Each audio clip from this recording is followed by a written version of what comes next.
Hello दोस्तों, आपका अपना एजुकेशन चैनल Study 23 पर बहुत बहुत स्वागत है।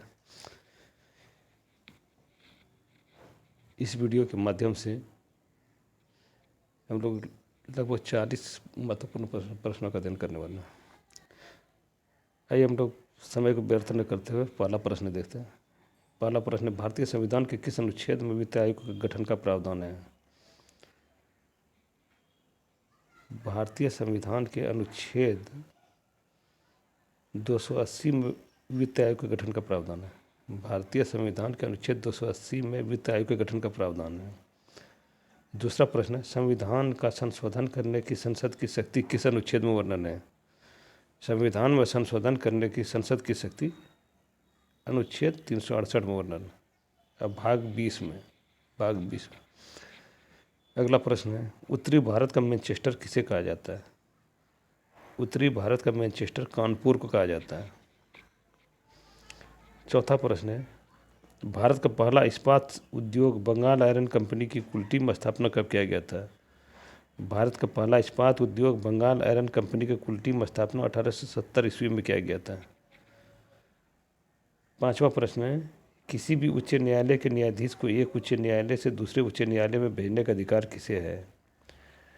किसी भी उच्च न्यायालय के न्यायाधीश को एक उच्च न्यायालय से दूसरे उच्च न्यायालय में भेजने का अधिकार, यह अधिकार राष्ट्रपति को है। यह अधिकार राष्ट्रपति को है। छठा प्रश्न है, अगला प्रश्न है, हिंद स्वराज किसकी पुस्तक है? हिंद स्वराज महात्मा गांधी की पुस्तक है। सातवां प्रश्न है, गोलमेज सम्मेलन के समय भारत के गवर्नर जनरल कौन थे? गोलमेज सम्मेलन के समय भारत के गवर्नर जनरल लॉर्ड इरविन थे। गोलमेज सम्मेलन, जैसे हम लोग जानते हैं 3 गोलमेज सम्मेलन हुआ है। तीनों गोलमेज सम्मेलन में डॉक्टर भीमराव अम्बेडकर ने भाग लिया था। अगला प्रश्न है, उस समय भारत के गवर्नर जनरल लॉर्ड इरविन थे। अगला प्रश्न है, जालियांवाला बाग हत्याकांड कब हुआ था? जालियांवाला बाग हत्याकांड 13 अप्रैल 1919 को हुआ था। नवा प्रश्न है, जालियांवाला बाग हत्याकांड के समय भारत के वायसराय कौन थे?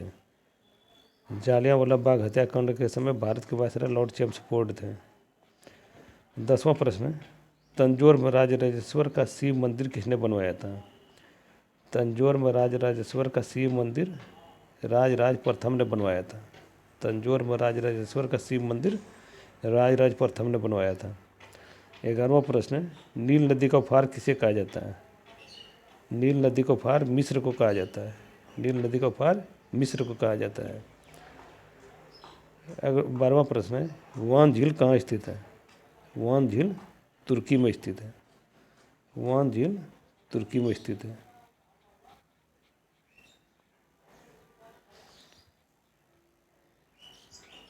अगला प्रश्न 13वां प्रश्न है, किस मिट्टी में जैव पदार्थ बहुत ज़्यादा होता है? किस मिट्टी में जैव पदार्थ बहुत ज़्यादा होता है? ये काली मिट्टी में जैव पदार्थ बहुत ज़्यादा होता है। काली मिट्टी में कपास का बहुत ज़्यादा खेती होता है। इसको रेगुर मिट्टी भी कहा जाता है। अगला प्रश्न है, आना सिक्के का प्रचलन किसने करवाया था? आना सिक्के का प्रचलन शाहजहां ने करवाया था। 15वां प्रश्न है, किस मुगल बादशाह ने अपने पिता को कैद में डाल दिया था? औरंगजेब ने।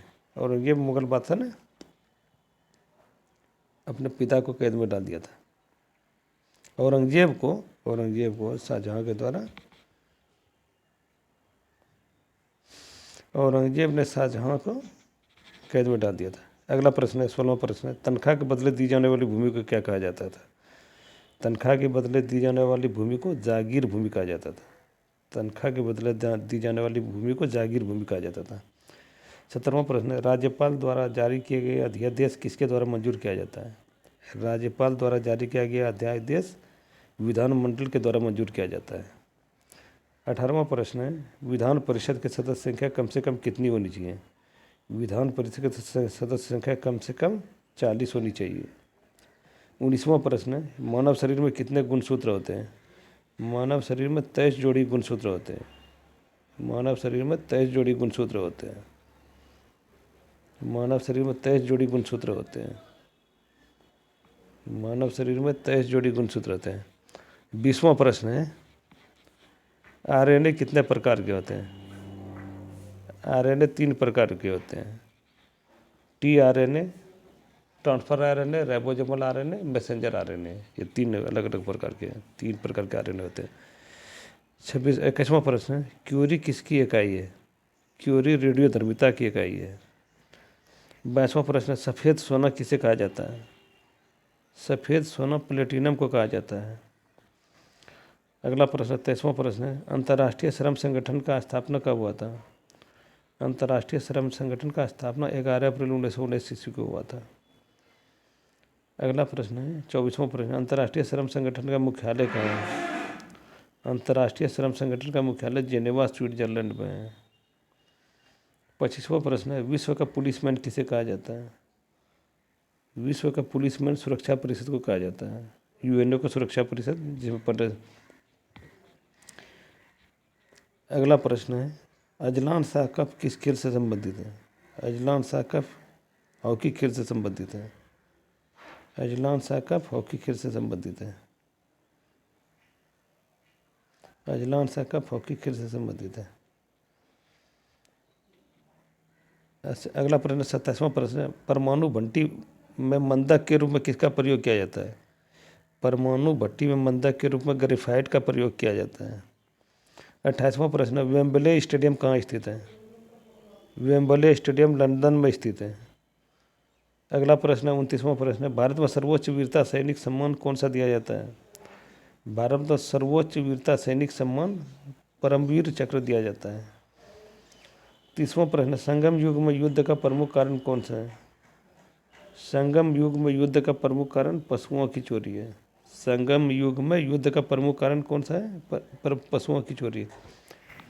अगला प्रश्न 31वां प्रश्न है, भारत के प्रथम आम चुनाव के समय कितने दलों को निर्वाचन आयोग द्वारा राष्ट्रीय दल के रूप में मान्यता प्रदान किया गया था?